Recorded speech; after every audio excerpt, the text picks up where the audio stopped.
Palavra de Deus, Márcio, eu principalmente, né? A gente anda meio sumido aqui, mas por conta de algumas viagens que tive aí nessas últimas semanas, razão pela qual não tenho estado tanto com os irmãos, mas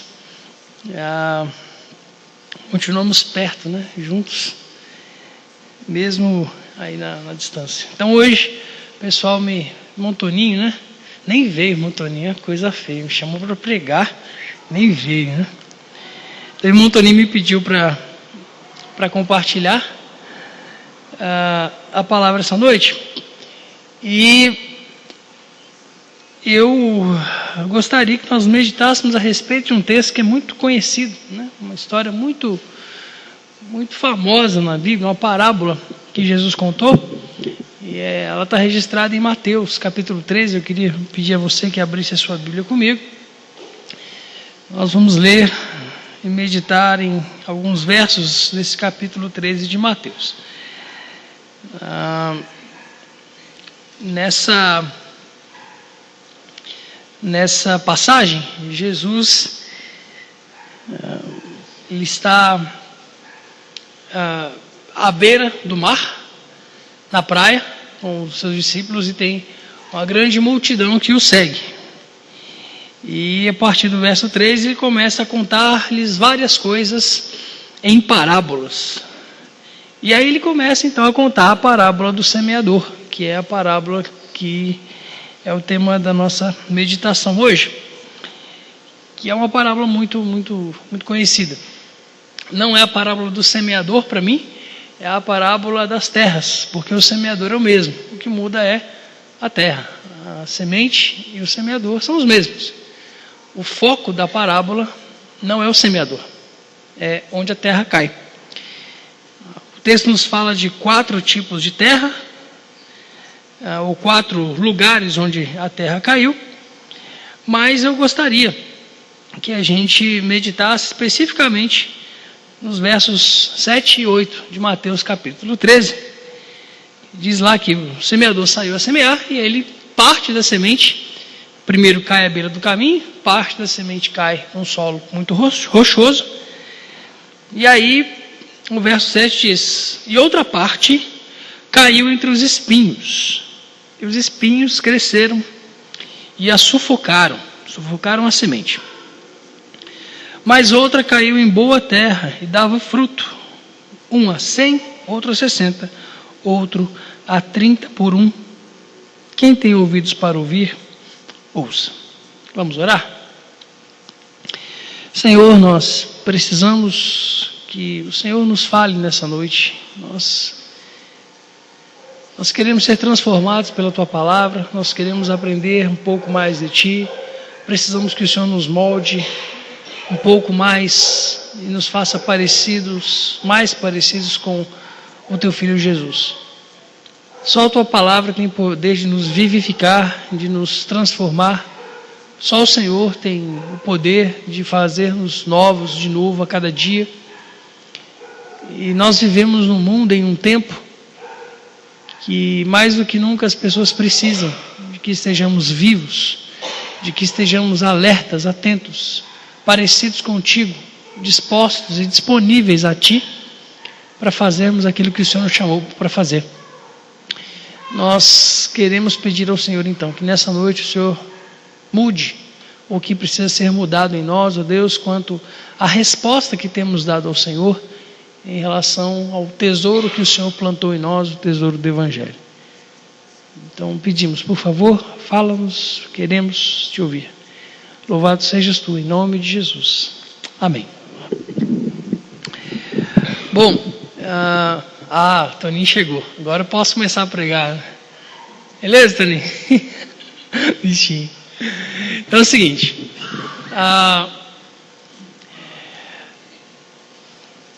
Essa semente que cai entre os espinhos é para mim a semente mais interessante de todas na parábola, porque ela tem uma particularidade. Jesus está contando a parábola e ele fala: outra caiu entre espinhos e os espinhos cresceram e a sufocaram, outra caiu em boa terra, dava fruto, uma a 100, outra a 60 por 1 e outra a 30 por 1. Aí ele termina dizendo: E quem foi esperto, presta atenção. Quem tiver ouvidos, é melhor ouvir. E os discípulos coçam a cabeça. Na sequência, eles dizem: mas Senhor, por que o Senhor conta essas histórias? Por que o Senhor fala em parábolas? Aí Jesus responde uma coisa interessante, meio esquisita. Ele fala assim: é para que o pessoal não entenda.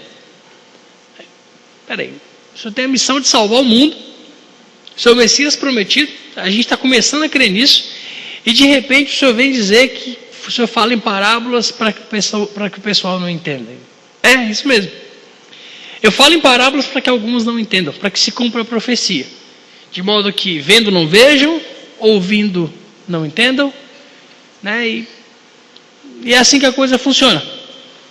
Só entende isso aqui quem é pequeno, quem é pequenino no reino, né? Pequenino aos olhos dos homens, e no reino dos céus, aquele que é pequeno nesse mundo é muito grande no reino. E os sábios entendidos vão ter esse negócio escondido, né, dos seus olhos. Os discípulos não ficam muito satisfeitos, né, com a resposta de Jesus.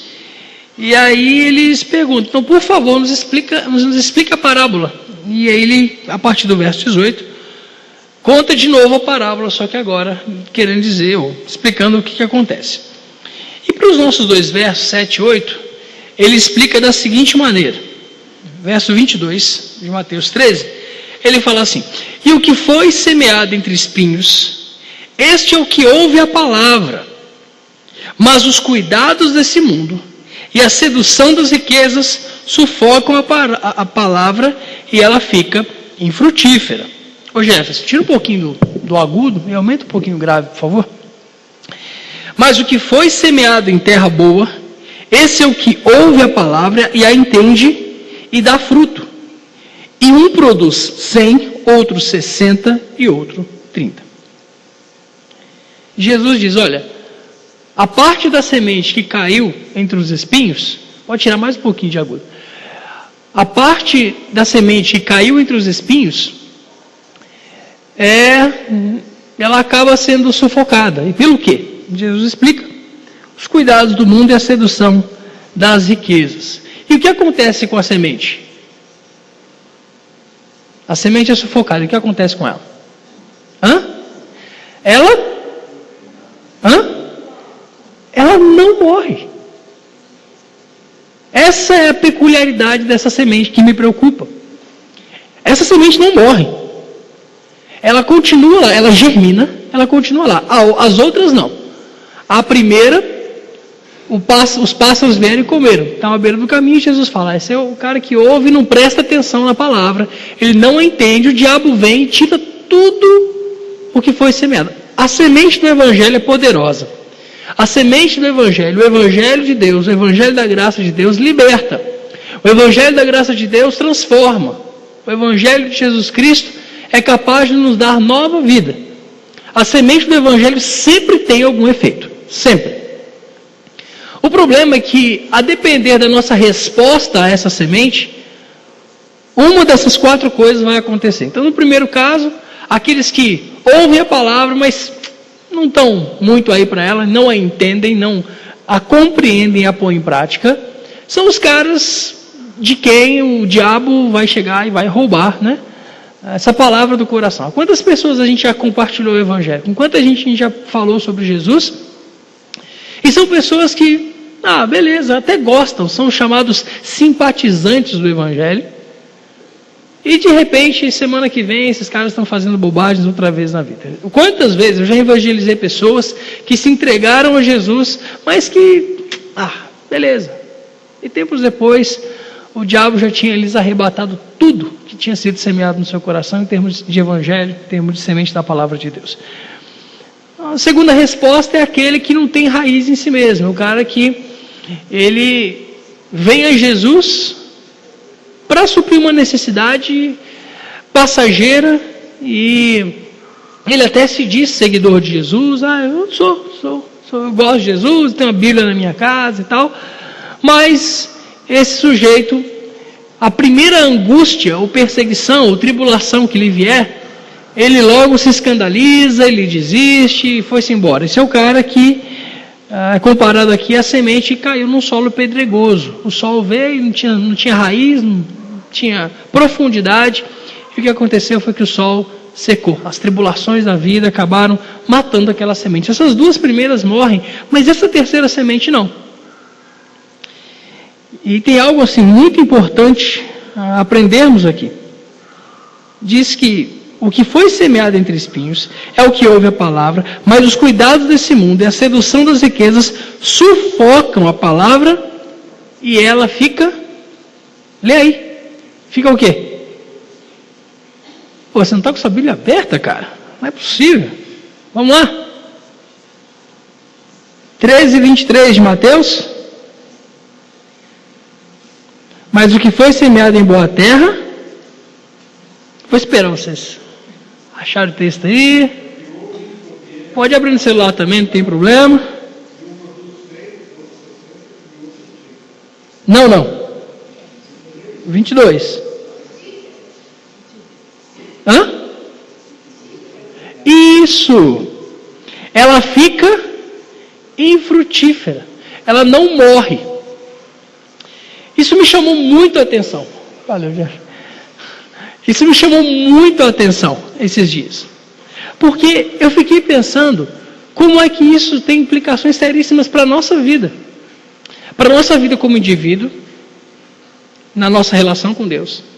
Para a nossa vida como indivíduo, na nossa relação com o próximo. E para a nossa vida como igreja na sociedade, no Brasil e do mundo. Aqui está dizendo que a semente do Evangelho, que frutifica numa boa terra, na terra onde a semente é sufocada por espinhos, ela se torna infrutífera. E os espinhos, segundo Jesus está explicando, são duas coisas: os cuidados da vida e a sedução das riquezas. E eu fiquei pensando como isso não raramente acontece conosco. Eu vejo pessoas em busca de Deus, eu vejo pessoas em busca de soluções, eu vejo pessoas buscando cura, eu vejo as pessoas buscando prosperidade financeira, eu vejo as pessoas buscando alívio, buscando companhia, e acorrem a igrejas aqui e ali, buscando esse tipo de socorro. A igreja tem que ser um lugar de acolhida, acolher as pessoas é função da igreja, mas é impressionante, me incomoda pensar como que muitas vezes nós, crentes, nós temos aquilo de que realmente necessitamos, e por duas razões nós permanecemos vivos, mas infrutíferos. Essa semente aqui não morreu, ela caiu e ela até germinou, ela floresceu, mas ela não frutificou. Existe uma grande diferença. Nós temos uma mangueira, não de lavar, um pé de manga aqui atrás no quintal. O Ronaldinho chegou lá hoje e falou assim: e aí, cara, será que... Como é que você falou? Daqui 2 semanas a gente come chupa manga dessa mangueira? Eu apostei 1 mês, eu acho que eu vou perder, elas estão bem grandes, né? Eu trabalho aqui no escritório da M3, né? E de quando em quando eu dou uma olhada lá para fora, para ver, para ver como é que estava a mangueira. E é bacana quando você vê a mangueira, que há 6 meses estava completamente assim, verde, agora ela está meio amarronzada, né, por causa das muitas flores de manga que estão dando nela. E aquilo gera expectativa. Mas você já viu? Já aconteceu comigo em algumas outras situações, outros pés de manga, quando a árvore fica cheia de flores, mas não dá fruto nenhum. Não, um saco. Você fica assim, poxa vida, tanta expectativa. Árvores frutíferas têm como sua principal função produzir frutos, não flores. Né? Você não compra, você não planta uma semente de mexerica. Eu plantei a semente de mexerica lá em casa esses dias. Estou esperando dar fruto, vai demorar um pouquinho. Mas você não planta a semente de mexerica com a expectativa de colher belas flores dela. Você planta mexerica porque você espera daqui a alguns anos colher mexericas dela. Essa é a função da semente de uma árvore frutífera. De nada vale uma árvore que deveria dar frutos florescer, mas não frutificar. E é isso que está acontecendo com essa semente. Ela deveria produzir frutos, mas ela não o faz. Ela é sufocada, ela floresce, mas não frutifica. E por que ela floresce e não frutifica? Porque ela é sufocada pelos espinhos, que Jesus dá as duas explicações. O primeiro deles é os cuidados dessa vida. É impressionante como nós somos ocupados nos dias de hoje. Pense na sua semana. Pense no que você fez ao longo da semana. Quer ver? Pense em quanto tempo você conseguiu tirar para estar a sós com o Senhor, não ler, mas meditar na palavra e se alimentar da presença de Deus essa semana. Quanto tempo você conseguiu, assim, a gente fala separar para Deus, não é verdade? Mal a gente ora na hora da comida, não é verdade? No seu almoço durante a semana, você tem tempo de agradecer pelo alimento que você recebe? Eu vi um cantor, né, contando essa história. Diz que um pastor chegou no restaurante, serviu a sua comida, sentou lá na mesa, e aí tinha um cara do lado dele. Ele sentou, curvou a cabeça assim e começou a orar, agradecer ao Senhor, em voz baixa mesmo. Quando ele abriu os olhos, o sujeito estava perto dele e falou assim: você é daqueles otários que fazem isso aí antes de comer? E ele falou assim: não, eu acho que é bacana, né? Eu estou agradecendo a Deus por aquilo que Ele me deu. Eu vivo num país onde tem alimento suficiente, eu tive condições de comprar esse prato de comida, e eu estou agradecendo a Ele. E o rapaz disse: não, mas isso é uma grande bobagem, comigo não tem essa não. Eu nunca agradeço. Assim que põe o prato na minha frente, eu avanço, eu como mesmo, não estou nem aí, nunca agradeço e nunca me faltou. Sempre tem lá e eu nunca agradeço, isso é uma bobagem. E aí o pastor gentilmente respondeu: interessante, o meu cachorro faz a mesma coisa. Eu coloco a comida lá na frente dele, ele avança, não agradece, e todo dia a comida está lá. A gente não tem tempo muitas vezes, ou não tem vontade. A gente planeja o nosso dia em função das nossas necessidades, em função daquilo que a gente tem para fazer, em função da nossa agenda. A gente planeja o nosso mês em função das nossas prioridades. A gente planeja o ano em função dos nossos objetivos e da nossa necessidade de descanso e de satisfação. E a gente planeja a vida, muitas vezes, em função do nosso conforto. A gente estabelece metas de trabalho para que a gente possa gozar de conforto e tranquilidade. Não raro, nós planejamos e gastamos a nossa vida, nós molhamos a nossa fronte de suor todo dia ao longo de anos, décadas, para que a gente possa se aposentar e morrer em ditosa velhice. Muitos de nós são escravos de uma aposentadoria que pode nunca chegar.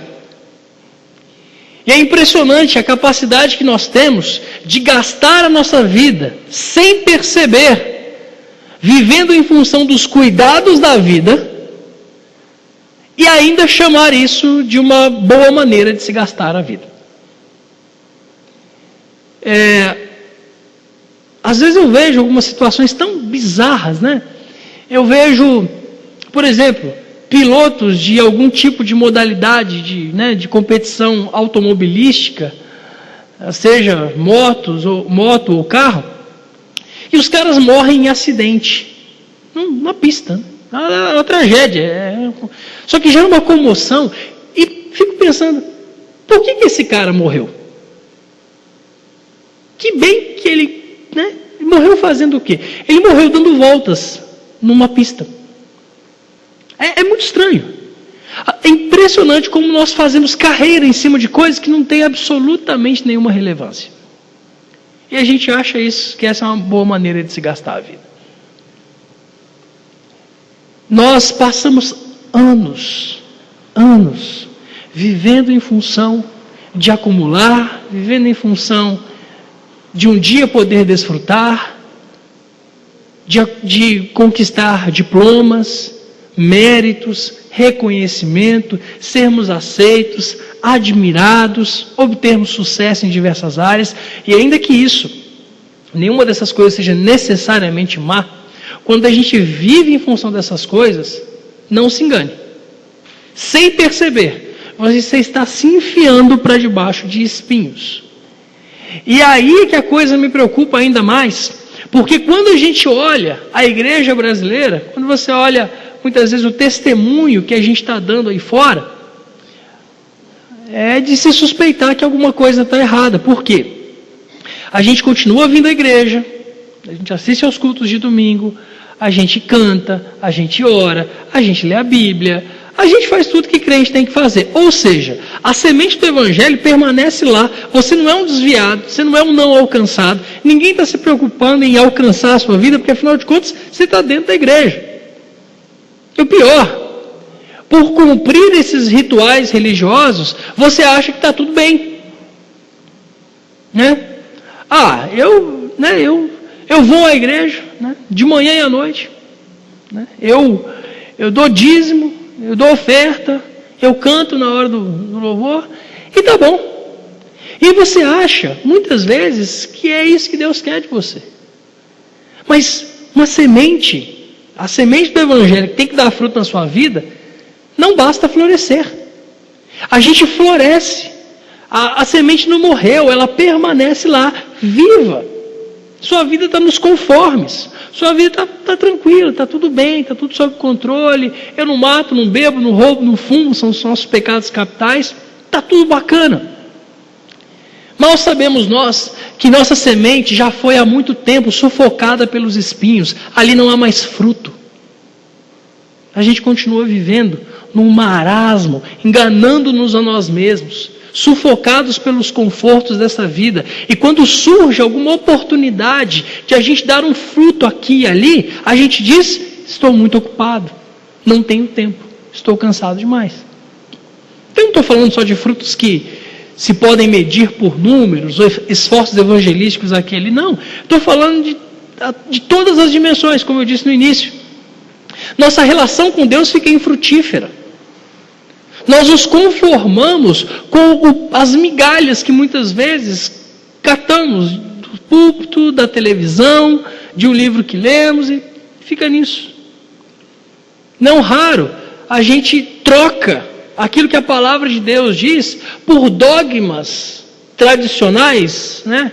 Por dogmas denominacionais, por teologias já mastigadas e cuspidas no nosso colo, e a gente se alimenta daquilo a vida toda. E tá bom assim. Nós não descobrimos os mistérios de Deus. A gente nunca chega ao ponto de conhecer a Deus pessoalmente. Assim, de ouvir, falar, de perguntar e ser respondido, de perceber a presença e de descobrir que Deus é a única pessoa da qual nós realmente precisamos. Nós gastamos o nosso tempo em tantas coisas e passamos a existência sem descobrir a verdade de que 1 minuto na presença de Deus vale mais do que 1000. Né? O Salmo diz: um só dia, Senhor, nos teus átrios vale mais do que 1000. Deixa eu te perguntar, qual foi a última vez que você teve um tempo de qualidade com o Senhor e você percebeu a voz de Deus? Você esteve lá com Ele simplesmente para poder adorá-lo, para perceber a presença dEle, para se alimentar da própria pessoa de Deus, ao invés de simplesmente buscá-lo para pedir ou para consagrar o seu dia a Ele? Isso é florescer, não é frutificar. É só um relacionamento próximo e pessoal com Deus que vai ser capaz de gerar em nós os chamados frutos do Espírito, dos quais Paulo nos fala no capítulo 5 de Gálatas. Não tem como você ser manso, não tem como você ser temperante, não tem como você ter domínio próprio, não tem como você amar se você estiver desconectado da fonte de tudo isso, o próprio Deus. Nós não temos vida em nós mesmos, precisamos estar enxertados na videira. Mas não, ao invés disso, os cuidados da vida sufocam a semente do Evangelho, que em nós floresce, mas não frutifica. Em primeira instância, nós perdemos a capacidade de frutificar em Deus, de produzir frutos de dentro para fora. Não sabemos, não temos a menor ideia do que é ter rios de água viva fluindo do nosso interior. É uma expressão bíblica que ficou no passado com um significado meio bizarro. Por quê? Porque nós não entendemos. E não entendemos porque há muito tempo, talvez, os espinhos dos cuidados da vida sufocaram a semente, que floresce, mas não frutifica. Em segundo lugar, a semente permanece estéril na nossa relação com os outros. Não se engane, seus relacionamentos interpessoais nada mais são do que o espelho, o reflexo do seu relacionamento com Deus. João fala uma coisa, muito complicada. Fala assim, como é que você pode dizer amar a Deus a quem você não vê, se você não consegue amar o seu irmão a quem você vê? Alguém disse um negócio muito forte, Disseram assim que você ama a Deus na mesma proporção em que você ama a pessoa que você menos ama. Pense na pessoa que você menos ama. É assim que você ama a Deus. Por quê? A física nos ajuda com esse negócio. Tem uma lei na física. Alguém lembra aí da lei da corrente? Como é que você mede a força de uma corrente?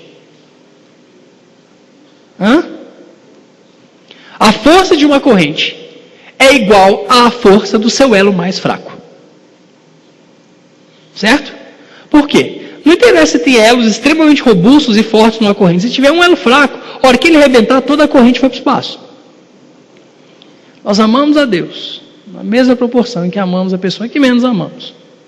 Se a gente não consegue amar o irmão a quem a gente vê, ou o próximo a quem a gente vê, como é que a gente vai amar a Deus a quem a gente não vê? É uma lógica simples, mas é uma lógica bíblica,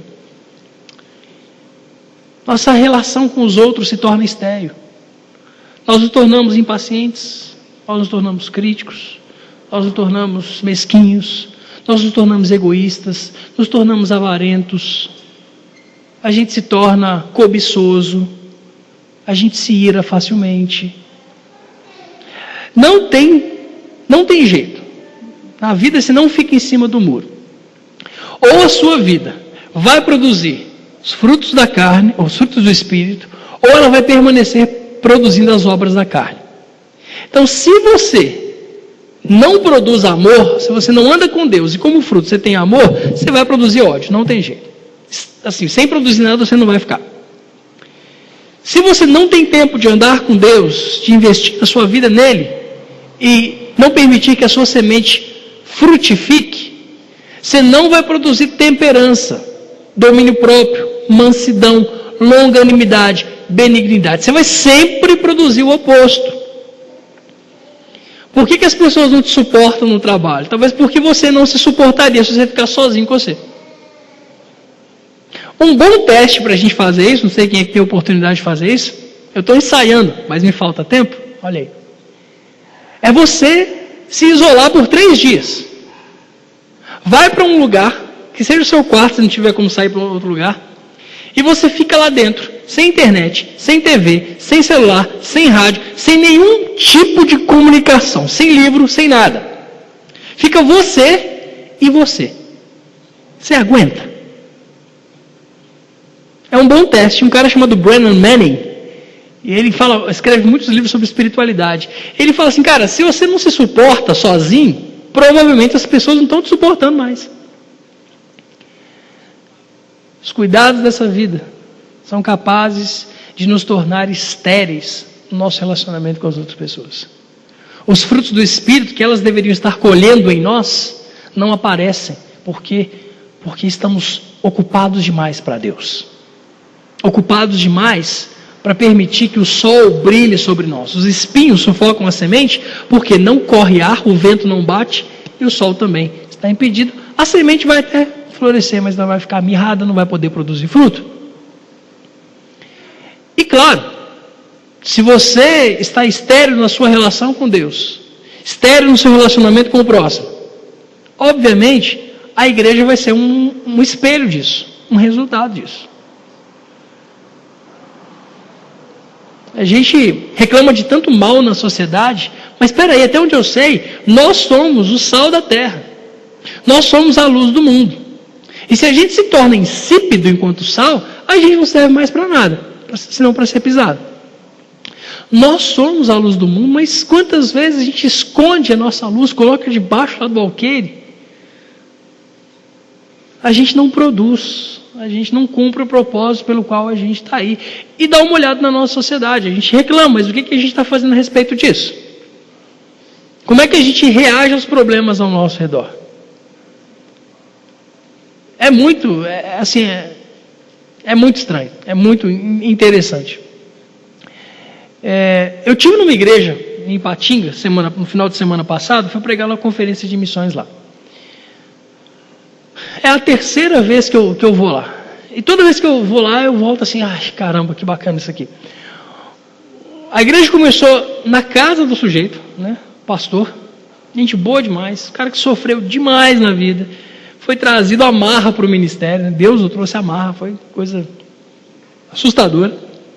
Começou a igreja na garagem do sujeito, e a igreja foi crescendo. E essa não é mais uma daquelas histórias que você talvez ouviu, que a igreja tem 10, 15, 20 mil membros. O que eu gosto lá é que a igreja é relativamente pequena.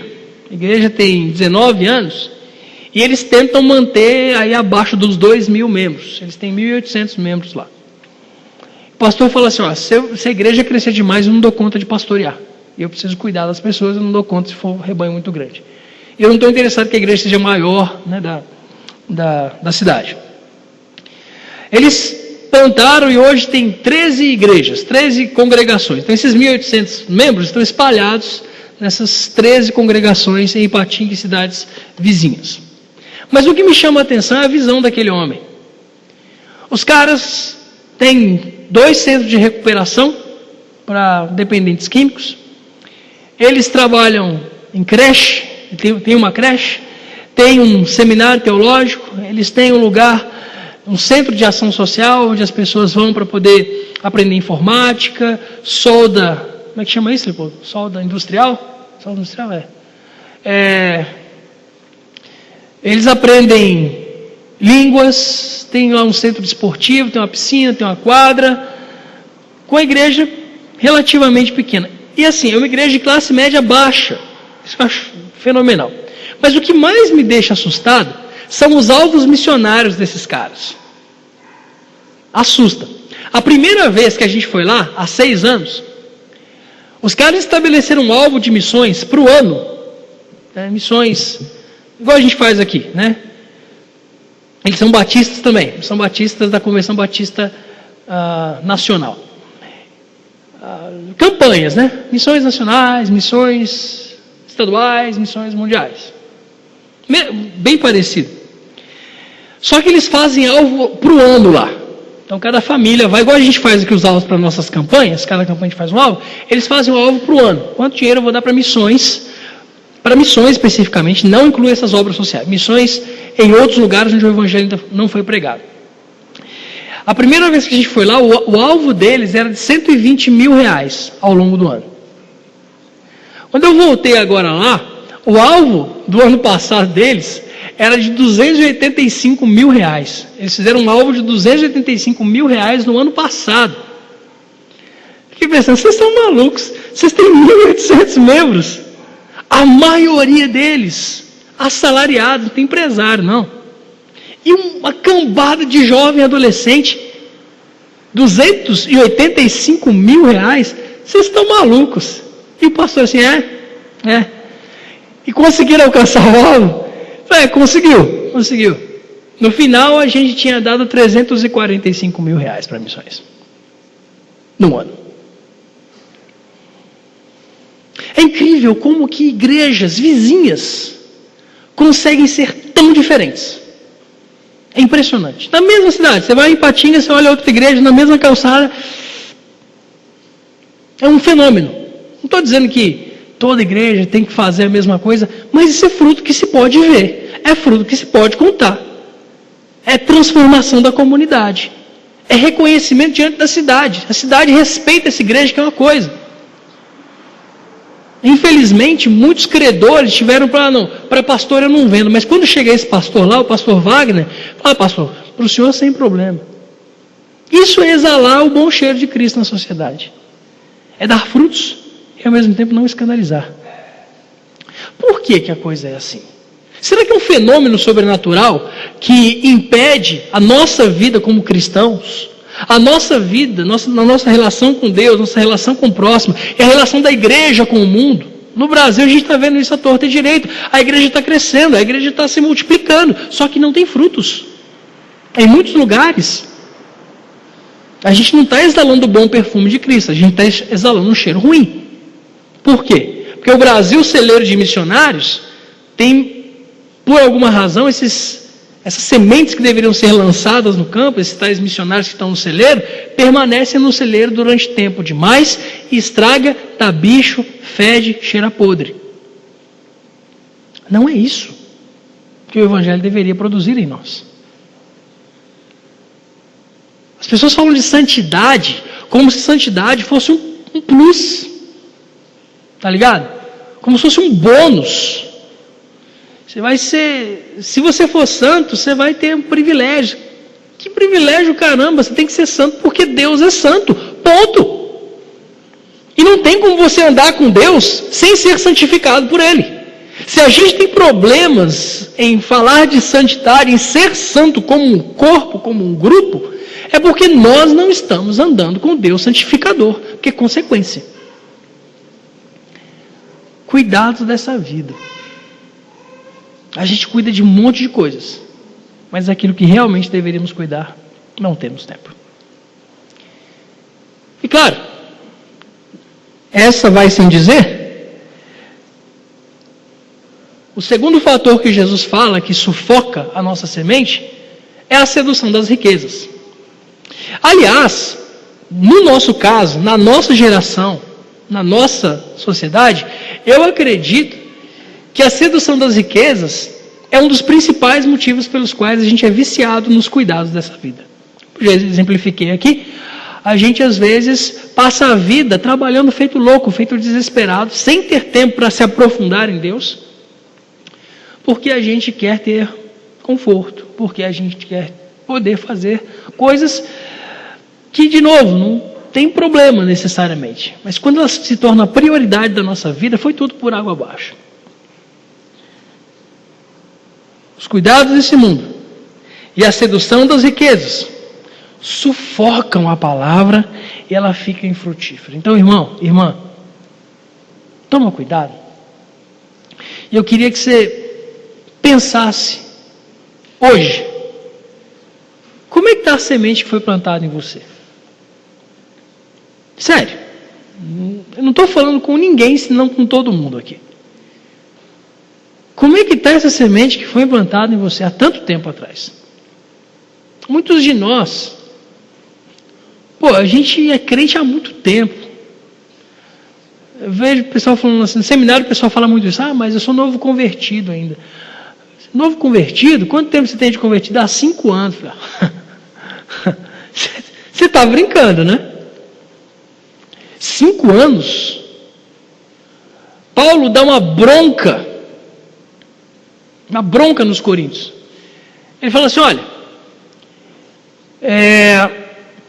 por esse tempo, vocês já deveriam estar comendo carne, não bebendo leite, mas eu estou tendo que falar a vocês como a crianças, não a espirituais.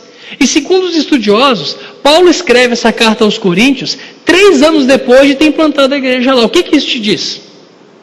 Que ao cabo de 3 anos, pelo menos na cabeça de Paulo, aqueles caras já deviam ser maduros. E a gente hoje trata uma pessoa que está na igreja há 5 anos como um novo convertido. Pior, a gente está 10, 15, 20, 30, 40 anos na igreja e a gente não fez um discípulo na vida. Jesus nos mandou fazer uma coisa, fazer discípulos. Pregar o evangelho de todas as nações, e a gente não faz esse trem. Por quê? Porque a gente está ocupado demais.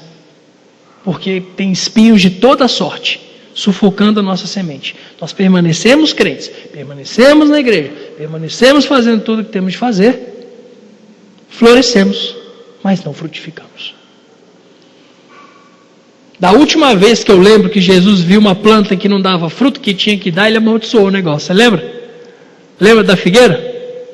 Coitada da figueira. Perdeu, né?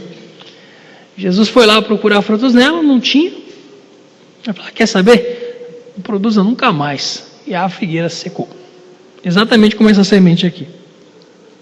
Mas olha a diferença. Olha o verso 23.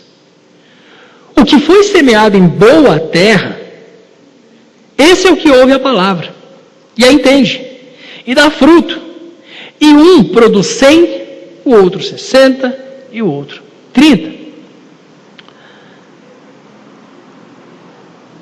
O que muda é a terra. A semente é a mesma, não é verdade? O problema é que na terra anterior tinha um monte de espinhos. Cuidados dessa vida e riquezas, ou sedução das riquezas. Aqui a terra é boa. Eu fiquei pensando, mas não é injusto? Será que não é injusto? Porque, poxa, o pessoal, né? Todo mundo tem chance de ouvir o evangelho em determinados lugares, como o Brasil, ou algumas partes do Brasil, por exemplo.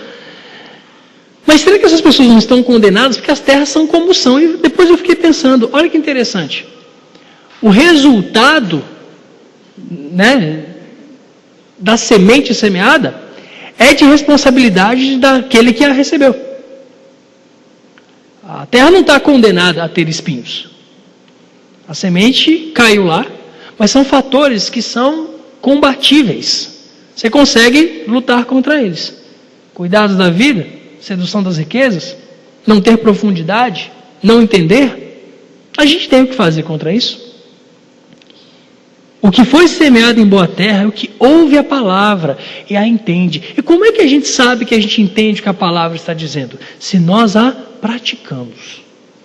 Jesus falou, aquele que tem os meus mandamentos e os guarda, ou seja, os obedece e os pratica, esse é o cara que me ama. E aquele que me ama, ou seja, o que pratica o que eu disse, que essa é a prova de você amar Jesus, você pratica o que ele disse. Aquele que me ama será amado por meu Pai, olha que bacana, e eu também o amarei e eu me manifestarei a ele. É incrível, você convive com crentes e crentes, e se você tem um pouquinho de experiência nesse negócio, depois de um tempo de convivência, você sabe o cara que anda com Deus e o cara que não anda com Deus. Você consegue perceber o grau de intimidade que as pessoas têm, não porque, né, por um simples princípio. Jesus falou que pelo fruto você conhece a árvore. Que fruto que a gente produz? É o resultado do nosso relacionamento com Deus. O que cai em boa terra é o que ouve a palavra e a entende. Esse entender quer dizer compreender e empreender. Eu compreendo o que a palavra diz e eu empreendo aquilo que ela me manda fazer. É o que Tiago chama de fiel praticante da palavra, não somente ouvinte. A Bíblia nos manda sermos fiéis praticantes da palavra. Ouvir ou crer. Sem praticar, não há mérito nenhum. São esses caras que ouvem a palavra e a entendem, ou seja, compreendem e empreendem, são esses caras que produzem frutos, incontáveis frutos. 100, 60 e 30. Mas olha só. Você já plantou alguma coisa na sua vida? Alguém já plantou feijão aqui? Todo mundo já plantou feijão. Todo mundo, você não lembra. Mas você já plantou feijão pelo menos uma vez na sua vida, não plantou não? Vale no copinho de café com algodão e água? Vale. Quando você planta o feijão, e você, né, molha lá como a sua professora manda molhar, o que acontece ao cabo de alguns dias? Gente do céu, vocês estão com calor, preguiça ou não estão entendendo? Brota. E produz o quê? Raiz, mas depois, produz o quê? Feijão, caramba, né? Produz feijão. E você fica deslumbrado. Você olha, aquilo é um fenômeno. E você fica olhando sempre para o algodão, para aquele nozinho que está lá embaixo no algodão. É isso que te deslumbra? É o que, Aline? É o feijão. Por que você não fica olhando? Você nem lembra que ali tinha uma semente. O que aconteceu com a semente? A semente morreu. Jesus disse isso, olha, se o grão de trigo cai na terra, mas ele não morre, ele fica só. Mas se ele morrer, ele produz fruto. Talvez seja por isso também que a gente não gosta de produzir fruto. Porque para produzir fruto, você tem que morrer. Esse é um princípio básico do Evangelho. Você toma a sua cruz, você nega a si mesmo e você segue Jesus. Desculpa, quem está com a cruz nas costas não está indo para um parque de diversões. Está indo para um lugar de morte, de autonegação. Está indo para um lugar de autossacrifício, de considerar aquilo que é do outro a prioridade, de se sacrificar pelo necessitado. Isso é morrer aos poucos. Você tomar um tiro na cabeça por causa de Jesus é fácil. Não dura meio segundo. Morrer por Jesus é fácil. Viver por Ele é difícil. Porque viver por Jesus requer a morte diária. Isso a gente não quer. Mas se a gente quiser que o nosso fruto, que a semente do Evangelho, que foi semeada em nós, produza fruto, a gente vai ter que tomar muito cuidado com os cuidados dessa vida. Perceber quanto que as ocupações dessa vida estão tomando conta e sendo prioridade da nossa vida. Nós vamos ter que ficar muito espertos com a sedução das riquezas. De novo, ser rico, ter dinheiro, ter bens, ter conforto, não é problema, não é crime, ok? Mas o dia que esse negócio se torna a nossa prioridade, aí a coisa fica feia, vira maldição, ao invés de ser bênção. Mas ouvir a palavra e entendê-la, compreender e empreender, faz necessariamente com que a gente morra para nós mesmos. E só aí a gente produz fruto. A gente tem que morrer para os nossos desejos carnais. A gente tem que morrer para os desejos carnais, porque só assim, a Bíblia fala, andai no Espírito e jamais satisfareis as obras da carne. É só assim que a gente consegue produzir os frutos do Espírito, andando no Espírito. E para andar no Espírito, você tem que matar as obras da carne. Na verdade, é automático. Anda no Espírito e elas vão morrer. A gente precisa, então, ser puro para Deus. Os nossos pecados é o que fazem separação entre nós e o nosso Deus. Eliminar esse negócio da nossa vida. Tolerância zero contra o pecado. Contra todo tipo de pecado. Permitir que Deus e sua palavra floresçam em nós e frutifiquem, para que a gente possa ser bênção para o outro, ser bênção para o mundo. E não tem jeito. Para fazer isso, a gente tem que morrer. Negar a si mesmo. Tomar nossa cruz e seguir Jesus. Isso é para todo crente. Para todo mundo que quer seguir Jesus. Nós não temos a opção. Ou você segue Jesus, ou você segue alguma outra coisa. Seguir Jesus tem a ver com entender a palavra, compreendê-la para si e empreendê-la para o mundo. Senão, a gente vai continuar florescendo, vivendo uma vida cristã, mas medíocre e não frutificando. Jamais. Não foi para isso que Deus chamou. Não foi para isso que Deus me chamou. Eu queria que você pensasse nisso essa semana. Eu gostaria muito que você, por favor, para o seu bem, fizesse uma autoavaliação. Caramba, foi necessário? Põe num papel. Como é que você está gastando seus preciosos dias? Como é que você está gastando suas preciosas horas? E aí, por favor, faz um balanço, tipo, o que eu estou fazendo para que a minha terra seja boa? Para que nela não haja espinhos que sufoquem a mensagem, a palavra que foi semeada em mim? O que eu estou fazendo para viver de maneira digna, sem permitir que os cuidados da vida se tornem a minha prioridade e que eu não seja movido pela sedução das riquezas? Se o que você descobrir que tem coisa errada, que não tem que mudar, faça isso. É o único jeito. Ou então, você e eu corremos o risco de passar pela vida floridos, mas infrutíferos, o que vai ser uma tremenda de uma pena. Amém, irmãos? Vamos orar então? Senhor, nós te agradecemos pela tua palavra, que é o nosso guia que é a nossa força, que é o nosso alimento. E nós não queremos, Senhor, que as nossas vidas sejam infrutíferas. Nós não queremos estar satisfeitos com as flores. Não queremos estar satisfeitos com os brotos, com o florescer simplesmente. Nós queremos frutificar, pois foi para isso que o Senhor nos chamou. E é isso que o Senhor nos vai cobrar no último dia. Frutos. Como administramos o que o Senhor nos deu. Como nós levamos a sério ou não a palavra que o Senhor implantou em nós. Senhor, ajuda-nos, traz-nos à mente, à memória. Revela-nos aquilo, Senhor, que em nossas vidas tem sido cuidado desse mundo.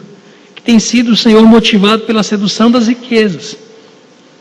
Ajuda-nos, Senhor, a perceber que generosidade, que amor ao próximo, Senhor, que o desinteresse das coisas de si próprio não são apenas traços de caráter louváveis, mas são frutos do Teu Espírito que precisam aparecer em nossas vidas para que as pessoas vejam as nossas boas obras e glorifiquem a nosso Pai que está nos céus. Nós rogamos ao Senhor a Tua misericórdia, pedimos que o Senhor nos incomode, não nos deixe em paz, transforme as nossas vidas, faça de nós, ó Deus, discípulos com quem o Senhor possa contar, de fato e de verdade, para empreender a Tua missão no mundo. Faz-nos apaixonados por Ti. Leva-nos a descobrir o Senhor pessoalmente, a conhecer-Te mais de perto, para que a nossa vida, Senhor, possa ser transformada, santificada pelo convívio com o Teu Espírito.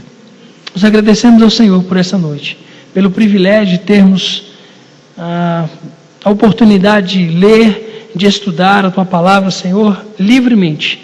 Ajuda-nos, Senhor, a aproveitar essa oportunidade, de modo que sejamos frutíferos para Ti, para a glória do Teu nome.